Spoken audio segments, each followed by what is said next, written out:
এই দুই ভাই তার ছোট্ট বোনকে নিয়ে মার্কেট করতে যাচ্ছে। আর কিছু দূর দূরে যেতে যেতেই মার্কেটের সামনে চলে আসলো তারা।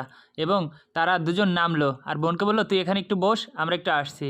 আর দুই ভাই তখন মন মতো মার্কেট করে এসে দেখতে পেলো তার বোন আর বাইকের উপর নেই। এখন পাগল হয়ে গেল, কোথায় গেল এই বোন?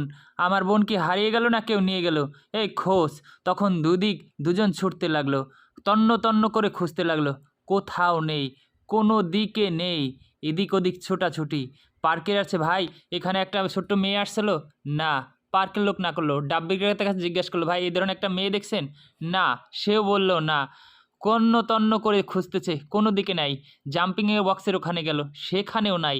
এদিক ওদিক ছোটাছুটি, কোনো দিকে নাই। পাগল হয়ে গেল। তাহলে কল্পনা দেখতে পেল যে কি ব্যাপার, তাহলে এর আগে কিডন্যাপাররা তুলে নিয়ে গিয়েছিল, ওরাই কি আবার তুলে নিল?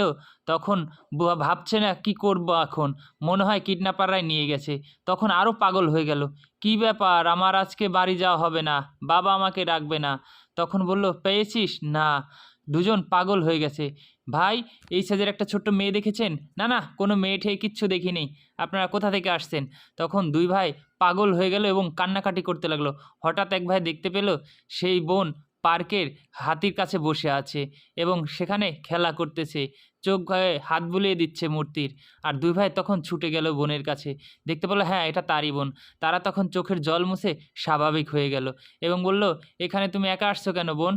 চলে আসো এদিক। ছোট্ট বাচ্চাদের একা রেখে কোথাও যাওয়ার আগে সাবধান, না হলে এরকম পরিস্থিতি আপনারও হতে পারে।